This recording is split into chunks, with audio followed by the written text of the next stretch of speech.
क्या है वीरता? पराक्रमी छातियों से टकराकर टूटती मुश्किलों को सीने से चिपकाना है वीरता। कितना मुश्किल काम आपको लगता है कि आप करके यहाँ पर आए? ऐसा तो फौजी की जिंदगी में मुश्किल काम ही आता है। विश्व के सबसे ऊंची जगह है जो बाकी के देश में है ना, अपना देश में है। एक गर्व रहता है कि सभी का नसीब नहीं होता है ऐसा जगह में आके ड्यूटी करने को। क्या है साहस? हदों को लांघती सरहदों के छल को अपनी अथाह हिम्मत से बांधना है साहस। अभी आए आप लोग? यस मैम, अभी आए। 90 दिन या उससे ऊपर लगे? हम 90 दिन लगा गए। क्या है पराक्रम? इन कदमों की हर ठोकर पर छिटक कर बिखरती चुनौतियां है पराक्रम। पर हित में स्वयं की आहुति देना है पराक्रम। 30 साल हो गए हैं, 6,500 जिंदगी हम बचा चुके हैं अभी तक। यहाँ खतरा भी खतरों से डरता है, चुनौतियां चुनौतियों पर भारी हैं। ये खौफ से भी खौफनाक है, ये सियाचिन। पर पराक्रम की पराकाष्ठा यही है, वीरता का वर्चस्व यही है, साहस का सैलाब यही है, ये सियाचिन है।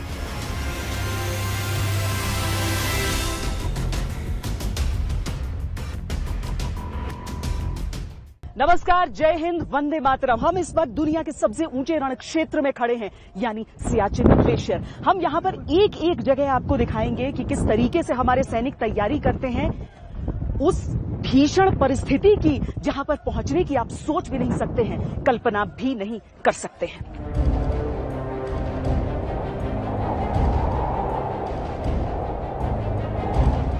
-70 डिग्री तक का तापमान और 40 किलोमीटर प्रति घंटे की रफ्तार से बहती कलेजे को चीर देने वाली नुकीली हवाएं जब आपको मौत के मुंह में धकेलने को व्याकुल होने लगे, तो समझ जाइए ये सियाचिन है। दुनिया का सबसे दुर्गम और सबसे ऊंचा रण क्षेत्र।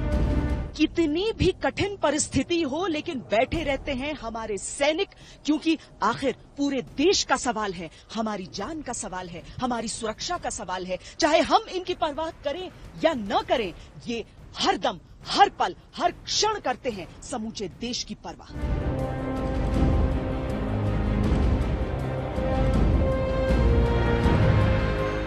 नब्ज जमती है तो जमे, सांसें थमती हैं तो थमे। अगर चुनौतियों को चुनौती देता ये सियाचिन है, तो रोज मौत को मात देकर कर्तव्य पर डटे रहने वाले ये जांबाज भी भारतीय सैनिक हैं, दुनिया के सबसे जीवट वाले सर्वश्रेष्ठ योद्धा।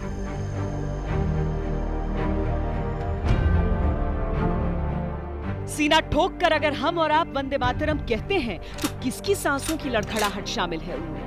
अगर आसमान तक गूंजते भारत माता की जय के उद्घोष हम लगा पाते हैं, तो उस जुनून के पीछे किसका जमता हुआ लहू शामिल है? आज हम बताएंगे और आप महसूस करेंगे।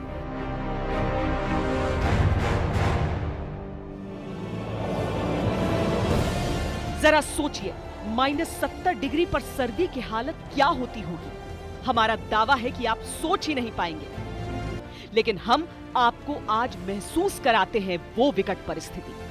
तो सुनिए, यहाँ इतनी ठंड है कि हवा भी जम जाती है और सांसों में कटौती करनी पड़ती है। यहाँ इतनी ठंड है कि फल अनाज जमकर पत्थर हो जाते हैं। यहाँ इतनी ठंड है कि अगर इसमें शरीर का कोई हिस्सा कपड़ों से बाहर निकल जाए, तो वो पलक झपकते सुन्न होकर हमेशा के लिए बेकार हो जाता है। उसे काटने के अलावा कोई दूसरा विकल्प ही नहीं होता। ये सियाचिन है। हाई एल्टीट्यूड में इंडक्शन करते हैं तो हमें acute mountain sickness, high altitude pulmonary oedema, high altitude cerebral oedema, इस तरह की बीमारियां हो सकती हैं। सियाचिन की कठिनाई का अंदाजा इस बात से लगाइए कि जहां सेना में किसी भी जगह पोस्टिंग 3 साल के लिए की जाती है, सियाचिन की पोस्टिंग केवल 3 महीने के लिए, क्योंकि वज्र के भी उस ठंड के आगे टूटने का खतरा होता है। पर जानते हैं सबसे आश्चर्य की बात? जब आप यहाँ सियाचिन के युद्ध स्मारक पर आते हैं, तब आपको एहसास होता है कि केवल युद्ध में पराक्रम दिखाते हुए हमारे जवान शहीद नहीं हुए हैं, हमारे सैनिक हमें छोड़कर नहीं गए हैं, बल्कि मौसम की वजह से भी हमारे सैनिकों को अपनी जान गंवानी पड़ी है। और इसीलिए बहुत अजीब सी बात है कि जब आप सियाचिन पर भेजे जाते हैं, तो वो आपके सामने एक विकल्प रहता है कि आप सियाचिन जाना चाहते हैं या नहीं। लेकिन हमारे सैनिक इसे चुनते हैं, जानते हुए कि वो कहां जा रहे हैं, किन कठिनाइयों के बीच जा रहे हैं। मैम, हमारा जो ट्रेनिंग है वो इस प्रकार का रहता है कि लड़के जनरली मॉरली वेरी हाई रहते हैं। हमारी ट्रेनिंग इस प्रकार की होती है, जनरली हमारा मोरल लो नहीं होता है किसी भी हालत में, किसी भी परिस्थिति में। और मोरल हाई तो हमारा एक दूसरे के साथ रहने से अपने आप हो जाता है। जब मैं अपने साथी को ट्रेनिंग करते हुए देखता हूं तो मेरा भी जज्बा उसको ट्रेनिंग करते हुए देखते हुए जागता है। ये सच है कि आज की तारीख में कई उपकरणों ने सियाचिन की कठोर ऊंचाइयों में हमारे सैनिकों के जीवन को थोड़ा सा बेहतर किया है, पर सबसे दुर्गम क्षेत्र को कितना बेहतर कर सकते हैं आप? जिस ऑल्टीट्यूड पे जाके जवान रहते हैं, इस ऑल्टीट्यूड पे कहीं पे भी देश में या कहीं भी दुनिया में कोई भी नहीं रहता है। यदि आप माउंट एवरेस्ट को भी कंपेयर करें माउंटेनियरिंग के साथ, तो वहां जाके एक दिन में सबमिट करके आप उतर जाते हैं। पर यहाँ जवान दुश्मनों से भी लड़ता है, मौसम से भी लड़ता है, ऑल्टीट्यूड से भी लड़ता है, और वहां पे तकरीबन 3 से 4 महीने रहता है। सैनिकों को केवल पोस्ट पर रहना नहीं है, बल्कि तैनात रहना है, लोहे की बंदूकों के साथ, जो ठंड में जमकर बर्फ जितनी ठंडे हो जाते हैं। आमतौर पर तापमान जब -10 डिग्री सेल्सियस से नीचे जाने लगता है तो नसें जमना शुरू हो जाती हैं, जिससे उनमें बह रहे खून का बहाव कम होने लगता है। ऐसा होने पर ब्लड प्रेशर बढ़ने की वजह से हार्ट अटैक का खतरा बढ़ जाता है। जब भी 0 डिग्री से टेम्परेचर कम होता है तो स्किन की जो ब्लड वेसल्स है वो कंस्ट्रिक्ट हो जाती है, और ये इसलिए होता है कि वाइटल ऑर्गन्स को, जो अपने बॉडी के ज़्यादा ज़रूरी ऑर्गन हैं, उनको खून मिल सकता है। यहाँ से स्किन से खून निकल के उनमें चला जाता है, ब्रेन में, हार्ट में, लीवर में, किडनी में। लेकिन अगर ये प्रक्रिया थोड़ी लंबी चल जाती है तो स्किन में बहुत देर तक खून कम होने की वजह से स्किन खराब होने की आशंका होती है।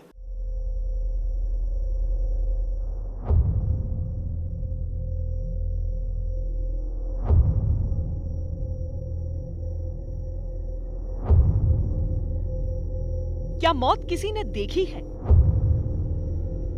क्या मौत की कोई आवाज होती है?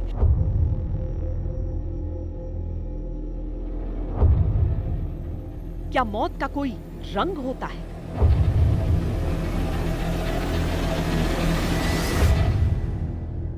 ये सवाल आम जिंदगी में लोग करते रहते हैं, लेकिन इनका जवाब अगर सचमुच जानना है तो चले आइए किसी रोज सियाचिन। सब दिख जाएगा, महसूस हो जाएगा। सफेद रंग की बर्फीली चट्टानें जब भरभरा कर धंसती हैं तो साक्षात मौत दिखती है। दिमाग में असर तो होता है ये वाइट हमेशा देखने के बाद में, लेकिन क्या है, हम अपने फ्रेंड से बात करते रहते हैं और कुछ बना लो, खा लो, ऐसे करते रहते हैं, तो यहाँ पर टाइम पास हो जाता है। ऐसे अगर वाइट देखते रहेंगे तो दिमाग तो खराब होता ही है। विंटर सीजन में हम लोग ऑपरेट करते हैं तो हमें और भी ज़्यादा दिक्कतें का सामना करना पड़ता है, क्योंकि विंटर सीजन में मौसम बिल्कुल वेदर पूरा तरीके से बैड हो जाता है। कई दिनों तक यहाँ पे मौसम खुलता नहीं है। विंड शीटर जिसे इसीलिए पहना जाता है क्योंकि जब आप इस ऊंचाई पर हैं तो आप यहीं पर महसूस कर सकते हैं कि कितनी तेज हवाएं चल रही हैं, तो इसीलिए ये विंड शीटर बहुत ज्यादा जरूरी है। दरअसल यहाँ पर मेरी साइज का कोई विंड शीटर मिलना थोड़ा सा मुश्किल है, लेकिन मैं कोशिश करूंगी कि इसे खींचकर अपनी साइज का कर लूं। ये हेलमेट ताकि किसी भी तरह का नुकसान, किसी भी तरह की इंजरी आपको ना हो, इंजरी से बच सकें। अगर पाकिस्तान जैसा कुटिल पड़ोसी ना होता तो सियाचिन की दुर्गम बर्फीली पहाड़ियों पर किसी सैनिक को जान गंवाने के लिए तैनात नहीं होना पड़ता। लेकिन जब दुश्मन अमानवीय हो तो सीमाओं की रक्षा के लिए कठोर निर्णय लेने होते हैं। 1984 में पाकिस्तान ने सियाचिन में घुसपैठ की कोशिश की तो भारत को वहां मजबूरन अपने सोल्जर्स तैनात करने पड़े। अब हम जो आंकड़ा आपको बताएंगे वो आपको निश्चित तौर पर सोचने को मजबूर कर देगा। सियाचिन में हिमस्खलन और ठंड से हर महीने औसतन 1 सैनिक शहीद हो जाता है। साल 1984 से 2015 के दौरान मौसम की वजह से सियाचिन में 869 जवान शहीद हो चुके हैं। इनमें 33 अफसर, 54 जूनियर कमीशन अफसर और 782 दूसरी रैंक के जवान शामिल हैं। इसके अलावा भारतीय वायुसेना के 13 पायलट भी सियाचिन में देश की सेवा करते हुए शहीद हो चुके हैं, जबकि सियाचिन में दुश्मनों की गोलियों से 220 सैनिक शहीद हुए। सियाचिन में हड्डियां गलाती ठंड एक मुहावरा नहीं, हकीकत है, क्योंकि ऐसे सैनिकों की भी कमी नहीं जिनकी हड्डियां गलने की वजह से किसी को अपने पांव गंवाने पड़े तो किसी को उंगलियां। जब तुम घर जाओ उनसे कहना कि तुम्हारे कल के लिए हमने अपना आज कुर्बान कर दिया। हम उस पवित्र स्थली पर यहाँ पर इस वक्त मौजूद हैं जहां पर न जाने कितनी कुर्बानियां हैं, कितने बलिदान हैं, और उन बलिदानों को याद करता हुआ ये सियाचिन का मेमोरियल है। हालांकि पाकिस्तान के साथ जो आमने सामने का टक्कर था वो तो चंद सालों की बात थी, क्योंकि पाकिस्तान ने जल्द देख लिया था कि हिंदुस्तान की ताकत क्या है। लेकिन उसके बावजूद अगर आप शहीदों के नामों की फहरिस्त यहां पर देखेंगे तो आपका दिल गर्व से भी भरेगा और दर्द से भी। और उसकी सबसे बड़ी वजह यह है कि यहां पर दुश्मन के साथ साथ मौसम एक ऐसा दुश्मन है जो हमारे जवानों को लील लेता है। सांसों से सांसों की जंग लड़ता ये सियाचिन है। ये वो हालात हैं जिनका सिर्फ अंदाजा लगाया जा सकता है, सिर्फ सोचा जा सकता है कि किस तरह हमारे पराक्रमी शूरवीर खुद को मशीन बना लेते हैं। लेकिन कहानी सिर्फ इतनी ही नहीं, वो जिस स्थिति में पोस्ट पर डटे रहते हैं वो भी अतुलनीय है। जरा एक बार अपने बेडरूम का साइज देखिए और फिर अपनी निगाहें अपने बिस्तर की ओर मोड़िए। अगर आपको जगह थोड़ी कम लग रही है तो आपको ये बता दें कि दरअसल आपके बिस्तर का जो आकार है वो एक सैनिक के समूचे कमरे का आकार है, जिसे अपने बाकी 6 साथियों के साथ उसे बांटना पड़ता है। सियाचिन में तैनात भारतीय सैनिक फाइबर शीट्स के बने छोटे छोटे बंकर्स में रहते हैं, जिन्हें इग्लू कहा जाता है। एक सैनिक हमेशा इग्लू के बाहर पहरा देता है, जबकि 5 को अंदर रहना होता है। ये वो स्थिति होती है जिसमें हिलना डुलना भी मुश्किल होता है। तापमान गिरना शुरू होता है तो इन बंकर्स को गर्म रखने के लिए केरोसिन स्टोव्स के अलावा और कुछ नहीं होता। केरोसिन स्टोव्स के धुएं से बंकर भर जाते हैं। पानी को गर्म रखने वाली बोतलों में पानी जम जाता है। रात रात भर नींद नहीं आती। ऐसे में लगातार ड्यूटी बदलती रहती है, क्योंकि बाहर खड़े सिपाही की बंदूक पर बर्फ जम जाती है और उसे अंदर वाले सिपाही की गन से बदलना भी जरूरी होता है। आवाज लड़खड़ाने लगती है, चक्कर आने लगते हैं, नींद न आने की बीमारी होती है, मन अवसाद में घिरने लगता है। इन सब मुश्किलों के बाद भी भारतीय जवान ग्लेशियर के 2/3 हिस्से को अपनी निगहबानी में रखते हैं और 3 सबसे महत्वपूर्ण दर्रों में से 2 पर संतरी बनकर डटे रहते हैं। सियाचिन की कठिन पहाड़ियों में, यहाँ की जटिल परिस्थितियों में अगर दुश्मन के दिन कुछ और मुश्किल करने वाला कोई है तो वो है ये हमारे हथियार, जो पाकिस्तान के दिल में कुछ इस तरह की दहशत पैदा करते हैं कि सियाचिन में जो एक दफा उसने गलती की थी उसके बाद दोबारा नहीं करता। क्योंकि भले ही यहाँ पर युद्ध विराम है, लेकिन तैनाती कठोर से कठोर मौसम में भारत के सैनिकों को यहाँ पर रखनी ही होती है, भारतीय सेना को यहाँ पर रखनी ही होती है। कई दफा इस बारे में चर्चा हुई कि क्या यहाँ से तैनाती हटा लेनी चाहिए, लेकिन पाकिस्तान की जो मौका परस्ती है वो इस बात की इजाजत ही नहीं देता है। सियाचिन केवल एक शब्द नहीं, सियाचिन नाम है एक चुनौती का, सियाचिन पर्याय है दुर्गम का, सियाचिन पर्याय है असंभव का। ये ग्लेशियल मार्च की तैयारी दरअसल हो रही है। अगर आप देखेंगे तो एक दूसरे से बंध कर एक साथ आगे बढ़ते हुए अपने कंधों पर इतना भारी वजन लेकर ये आगे बढ़ेंगे ग्लेशियर की तरफ, अपनी पोस्ट्स की तरफ। एक दूसरे से बांधने की दरअसल बहुत बड़ी वजह है कि जिस इलाके में ये जा रहे हैं उस इलाके में कोई दूसरा जरिया नहीं है। एक दूसरे का साथ देना है, एक दूसरे के साथ रहना है, तो इन रस्सियों के जरिए ये बंधे हुए हैं। इन रस्सियों के जरिए ये मदद कर सकते हैं जब कोई एक मुश्किल में आ जाए। इन रस्सियों के जरिए इन्हें पता चल सकता है कि कोई दूसरा मुश्किल में है। जब किसी भी यूनिट को सियाचिन के लिए रवाना किया जाता है तो उसे 3 स्तर की तैयारियां करनी होती है। सबसे पहले सैनिक लेह में 3 दिनों के लिए रहते हैं, फिर 16,500 फीट की ऊंचाई पर 1 हफ्ते और फिर बेस कैंप जहां सियाचिन ग्लेशियर का एक सिरा लगता है। यहीं हमारे योद्धाओं को वो ट्रेनिंग दी जाती है जो ग्लेशियर पर जीने के लिए जरूरी है। सियाचिन में जब जवान ग्लेशियर पर चलकर आगे बढ़ते हैं तो क्रिवास यानी बर्फ की दरारें 100 फीट गहरी होती हैं। आगे बढ़ते हुए 90 डिग्री की सीधी चढ़ाई चढ़नी होती है। सांस लेने के लिए ऑक्सीजन की मात्रा केवल 20% होती है और उस पर वो वजन जो लेकर सैनिक जाते हैं। तो ये सारी चीजें आप देख रहे हैं, सारे उपकरण आप देख रहे हैं। ये उपकरण हम आपको इसीलिए दिखा रहे हैं क्योंकि ये जानना जरूरी है कि ये सारी चीजें लेकर एक सैनिक जा रहा है जब वो ग्लेशियर में इंडक्ट हो रहा है, और उसके बाद आखिर में आके ये बैग होता है, ये बैग होता है। और यहाँ से उठाते हैं इसे। क्या मुझे मदद कर सकते हैं आप? मैं उठाकर देखना चाहती हूँ।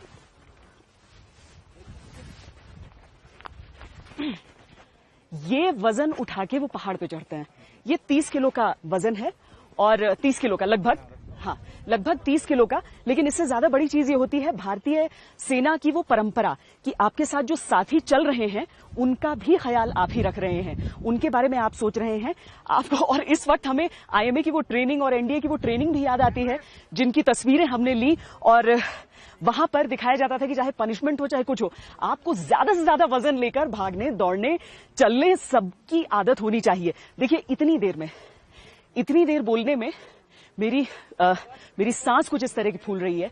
लेकिन वो चढ़ते हैं ग्लेशियर, इसे लेकर बैठते हैं अपने पोस्ट पर, आपकी रक्षा करते हैं।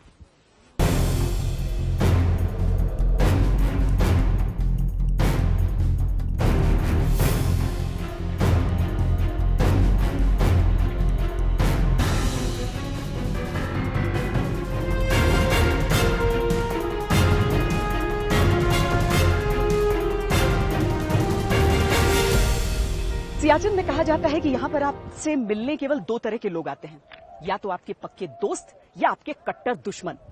हम यहाँ अपने जवानों के, अपने सैनिकों के, भारतीय सेना के सच्चे और पक्के दोस्त के तौर पर आए हैं, क्योंकि हम आपको सियाचिन में उनकी कठिनाइयों से रूबरू कराना चाहते हैं।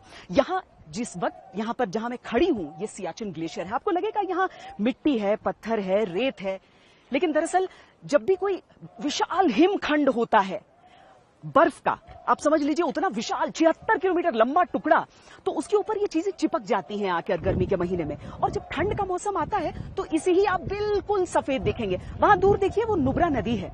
वो नुब्रा नदी यहाँ से, इसी ग्लेशियर से, सियाचिन ग्लेशियर से शुरू हो रही है और जा रही है सीधा पाकिस्तान की तरफ। लेकिन ये जो ग्लेशियर है यहाँ से, इस स्नाउट यानी कि जो अंत है इसका और सोर्स 76 किलोमीटर दूर, इस पूरे क्रम में हमारे सैनिक चप्पे चप्पे पर तैनात हैं, चाहे कोई भी मौसम हो, कितनी भी कठिनाई हो।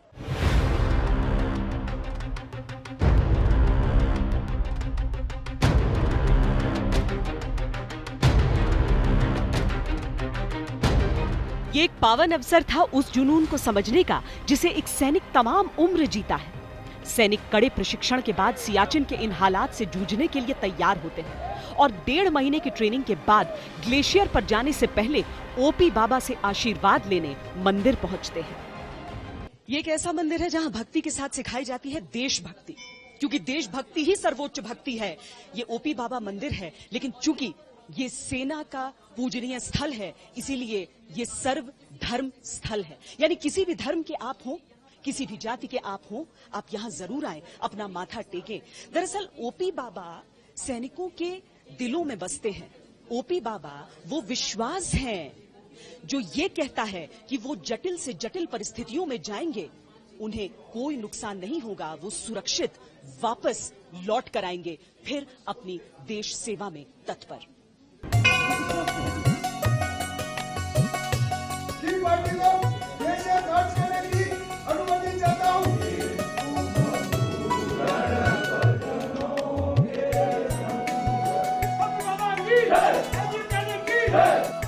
एक सैनिक के बलिदान से एक पोस्ट मंदिर बन गई और शहीद हुआ सैनिक भगवान। ये पराकाष्ठा है सेना के प्रति सम्मान की, और ऐसा सम्मान सिर्फ हिंदुस्तान के संस्कारी स्वभाव में हो सकता है। सन 1980 के दशक में मोहलान पोस्ट है ग्लेशियर में थे, तो ओपी बाबा की जब समाधि है, इसको भारतीय सेना की धर्म निरपेक्ष परंपरा के अनुरूप में इसको सर्वधर्म स्थल कहा जाता है। ओपी बाबा एक ऐसे सैनिक हैं जिन्होंने अपने कर्मों से एक भगवान का दर्जा हासिल किया हुआ है। और ओपी बाबा जहां पोस्ट पे चढ़ने से पहले हरेक जवान इधर आकर के ओपी बाबा का आशीर्वाद लेता है। जैसे अंदर आकर के ओपी बाबा को रिपोर्ट देंगे कि हम ऊपर जा रहे हैं, हे ओपी बाबा हमारी रक्षा करना, हम जब तंदुरुस्त वापस आएंगे आपका धन्यवाद इधर आकर के करेंगे। ओपी बाबा का आशीर्वाद लेने के बाद सभी जवान बाहर आते हैं, अपना उनका चाय पानी नाश्ता किया जाता है इधर से, और सभी जवान उनको सी ऑफ करने के लिए जो आते हैं, मान अधिकारी साथ में होते हैं, वो सी ऑफ करते हैं और ऊपर के जवान पोस्ट के ऊपर चले जाते हैं। यहीं से सैनिक ओम प्रकाश के ओपी बाबा बनने की कहानी शुरू हुई।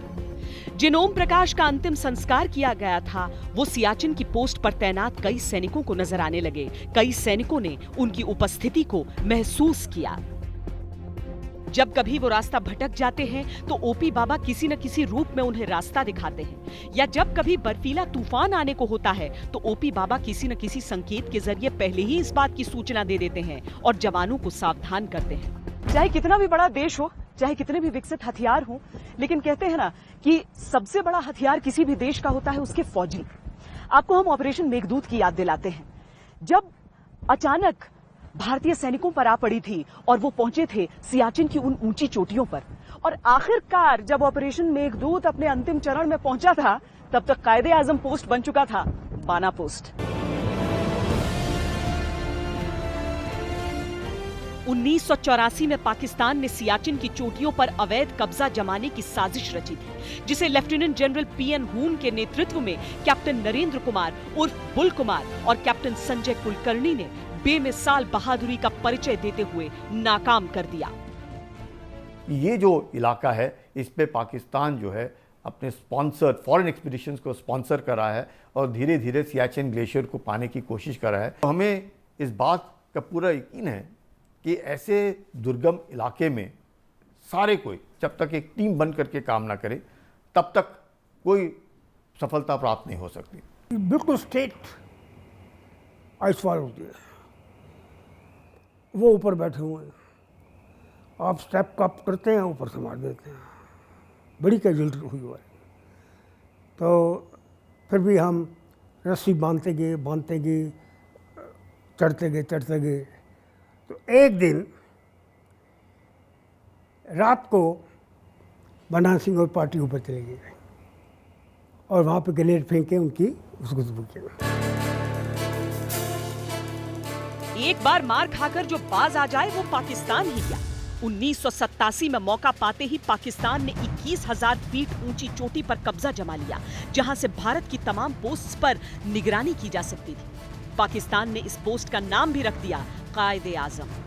सामरिक दृष्टि से भारत के लिए ये पोस्ट खाली करवा के तिरंगा लहराना बेहद जरूरी था। 29 मई को लेफ्टिनेंट राजीव पांडे की अगुवाई में 10 जवानों को रवाना किया गया। दरअसल कायद पोस्ट इतनी ऊंचाई पर स्थित था कि आसपास 80 किलोमीटर के दायरे तक वहां से नजर रखी जा सकती थी। केवल एक उस पोस्ट पर कब्जे के जरिए पाकिस्तान समूचे इलाके में भारत के लिए चुनौती पेश कर रहा था। इसीलिए जब लेफ्टिनेंट राजीव पांडे और उनके साथी कायद पोस्ट की ओर निकले तो मिशन लगभग नामुमकिन लग रहा था। पाकिस्तान के लिए बहुत आसान था चुन चुन कर निशाना साधना। उस पेट्रोल पार्टी के केवल 3 जवान जिंदा लौट पाए। जैसे वो नज़दीकी हासिल की उन्होंने पाकिस्तानियों ने फायर खोल दिया। जब फायर खोलते हैं राजीव साहब भी वहाँ, नफ्स रहीम राज और 8 चोर वहीं फ्लैट कर दी। जब सुबह हुई, मैं तो एज ए क्वार्टर मास्टर था पलटन का, तो कहने लगे पूरे हेलीकॉप्टर ऑफिसर वगैरह सब पहुँच गए। मैंने हुआ क्या है? कहते जी ऐसे ऐसे हमारे पेट्रोल के ऊपर फायरिंग हो गया और राजीव साहब और रहीम राज और हमारे जवान की कैजुअल्टी हो गई। ये समझ में आ चुका था कि अगर कायद पोस्ट तक पहुंचना है तो उसके चारों तरफ मौजूद 90 डिग्री के ढलान वाली बर्फ की दीवार को लांघना होगा। पर चुनौती ये थी कि दुश्मन की आंखों से बचकर यह आखिर किया कैसे जाए। कैद पोस्ट एक ऐसी जगह थी जिसके ऊपर मतलब 22,000 कुछ फीट है, उसमें तापमान 0 डिग्री से ही बहुत मेहनत है, इसलिए उसमें अपना ऑपरेशन कामयाब होना बड़ा मुश्किल है। और उसकी हाइट ज़्यादा थी, ऊपर जो बेसमेंट था उसकी जगह कम थी, मतलब जो 100 मीटर के ऊपर जगह थी जो कि दुश्मन ने उस पर कब्जा कर रखा था, अपने पक्के बैंकर बना रखे थे, इसलिए उसमें थोड़ी डिफिकल्टी आ रही थी उसको पकड़ने की। कैद पोस्ट पे अटैक किया, उससे पहले आर्टिलरी फायर किया गया, लेकिन वो जगह इतनी छोटी है और रिज के ऊपर है, तो उसके ऊपर गोले गिरना जो था वो बड़ा मुश्किल काम था। इधर उधर गिरे, कुछ उसके ऊपर भी गिरे, लेकिन बड़ा मुश्किल था ये काम। वहाँ पे क्या होता है कि वेपन कहीं भी जैम हो सकता है, तो उसकी बैरल के ऊपर वो ब्लैंकेट बांध के रखते हैं ताकि उस पर बर्फ़ से वो ठंडा ना हो जाए। अब हमारे आदमी जो जा रहे हैं अटैक के लिए वो तो ओपन में है और रस्सी पकड़ के चढ़ रहे हैं, है ना, तो उनके हथियार ओपन में बर्फ़ गिर रही है तो उसका जैम होना स्वाभाविक है, जबकि वो लोग बंकर के अंदर बैठे हुए हैं। वहाँ पे जो है आपकी बुखारी जल रही है केरोसिन की, उसमें उनको गर्म करके वो चलाते रहते हैं। 25 जून को अगली टुकड़ी निकली। सैनिकों को इसी मिशन के लिए तैयार किए गए पोस्ट से कवर फायर दिया गया, लेकिन ठंड में कुछ देर में ही ये बंदूकें भी चलना बंद हो गई। वहीं पाकिस्तान ताबड़तोड़ गोलियां बरसा रहा है। इस कोशिश को भी बीच में छोड़ना पड़ा। फिर 26 तारीख को बाना सिंह की टुकड़ी ने कूच किया। मेजर साहब ने कहा कि आप ऐसा करो बाना साहब, आप जाओ और पता करो क्या बात है। मैं मेरे साथ जवान गए, वहाँ पर क्रॉलिंग करते, तो वहाँ पहुँचते हैं। उन्होंने कहा कि हमारी मदद के लिए आप आ जाओ। वहाँ पर मैंने मेजर साहब को कहा कि सर मुझे कह रहे हैं कि हमारी मदद के लिए यहाँ पर पहुँच जाओ। मेजर बोला ओके ठीक है चलो। आदेश था कि पोस्ट पर कब्जा उसी दिन करना है। बाना सिंह के नेतृत्व में एक टुकड़ी इस पोस्ट की तरफ बढ़ी। बाना सिंह समझ चुके थे कि सामने से हमला करने का मतलब सीधे सीधे मौत को निमंत्रण देना था, और दूसरा रास्ता था 90 डिग्री के ढलान वाली बर्फ की दीवार पर चढ़कर पीछे से हमला बोल देना। ये लगभग असंभव था। फौज के सामने कोई मौसम नहीं। फौज के सामने अगर हम सोचेंगे अभी बंद होगी बारिश तो बाहर जाएंगे ना, हुक्म है हुक्म, बस काम कर। वो दिन ऐसा था कि तूफानी बर्फबारी की वजह से दिन और रात का फर्क समझना मुश्किल था। मौसम कब साफ होगा इसका कोई अनुमान नहीं लगाया जा सकता। हुक्म मिला आपने सियाचिन को टेक ओवर करना है। हम हुक्म मिला कि जैसे कि एक छोटी टुकड़ी होती है एडवांस पार्टी जिसको हम बोलते हैं, जिसमें एक अफसर होगा, 3 जीसी होंगे और इतने जवान होंगे, कम से कम ये 50-60 आदमी का ये ग्रुप है। 13 अप्रैल 1987 को बेस कैंप में पहुंचा है और दूसरे दिन हमने क्लाइंब करना शुरू कर दिया। 7 दिन का टाइम होता था वहाँ पर। नंबर 1 कैंप तक जाना है, फिर आना है, फिर मेडिकल होगा, जो फिट होंगे आस्ता आस्ता अपनी कंपनी में चलते जाएंगे। और हमने 5 बिहार को बदली किया। पाकिस्तानी सोच भी नहीं सकते थे कि कोई इस तरफ से आने की जुर्रत कर सकता है। उसे होश तब आया जब बाना सिंह का ग्रेनेड उनके बंकर से टकराया। 6 पाकिस्तानी सैनिकों की लाशें बंकर में बिखर गईं। जो बचे उन्हें बाना सिंह और उनके साथियों ने बेनेट घोंप कर मार डाला। कुछ ही देर में सियाचिन के सबसे ऊंचे पोस्ट से पाकिस्तान का नामो निशान मिट चुका था। वहां तिरंगा फहरा रहा था। बाना सिंह की बहादुरी के लिए उन्हें परमवीर चक्र से सम्मानित किया गया और कायदे आजम पोस्ट का नाम बाना सिंह पोस्ट हो गया। वहां आप देख सकते हैं वो फॉरवर्ड पोस्ट का इलाका है। मौसम खराब हो गया है, वहां बर्फबारी शुरू हो गई है। यही होता है, भले ही हमारे आपके बाकी जहां पर हम रहते हैं, जिन घरों में रहते हैं, उन इलाकों में आप गर्मी से बेहाल हो, लेकिन यहां पर जो पोस्ट पर हैं सैनिक, वो मुमकिन है इस वक्त -40 डिग्री में जूझ रहे होंगे उस बर्फबारी से जो वहां पर हो रही है। सामान्य तौर पर ग्लेशियर का तापमान -20 से -70 के बीच रहता है। तेज हवाएं और आंधी यहां आम है और जब जब बर्फीली आंधी आती है तो सैनिकों को अपनी पोस्ट साफ करते रहना होता है ताकि वो बर्फ में दफन न हो जाएं।